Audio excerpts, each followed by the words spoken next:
నేను అరవ శ్రీధర్ రైల్వేకోట జనసేన పార్టీ ఎమ్మెల్యేగా ఉన్నాను. ఈరోజు మార్నింగ్ నుంచి ఏదైతే నా మీద తప్పుడు ప్రచారం అదేవిధంగా తప్పుడు ఫేక్ డీప్ వీడియోలు ప్రచారం చేస్తున్నారో దానికి నేను సూటిగా వాళ్ళనే క్వశ్చన్ అడుగుతున్నాను. నేను 2021 నుంచి సర్పంచ్ గా 3 years కంటిన్యూగా సర్పంచ్ గా పనిచేశాను. సర్పంచ్ గా పనిచేసేటప్పుడు నా విలేజ్ లో కావచ్చు, లేకపోతే పక్క పంచాయతీలు కావచ్చు, మండలంలో కావచ్చు, ఏ రోజైనా శ్రీధర్ ఇలాంటి తప్పులు చేస్తాడు, శ్రీధర్ పలానా తప్పులు చేస్తాడు, తప్పుడు వ్యక్తి అని నిరూపించండి.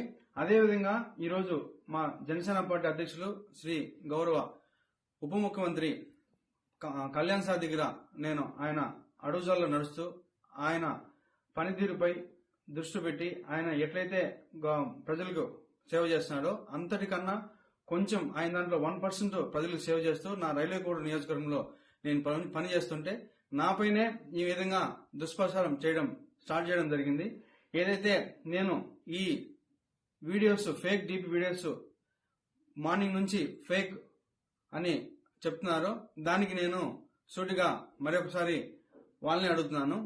ఈ 1.5 year నుంచి నేను చేశా అంటున్నారు కదా, నేను లాస్ట్ 6 months నుంచి నన్ను ఇట్లే హరాస్మెంట్ చేస్తా ఉంటే మా అమ్మ వెళ్ళి పోయి పోలీస్ కంప్లైంట్ కూడా ఇచ్చింది. కావున దానికి కూడా మళ్ళీ కూడా నేను దీని వెనక ఎవరున్నారు, ఎవరైతే ఈ వాంటెడ్ గా చేస్తున్నారో కూడా నేను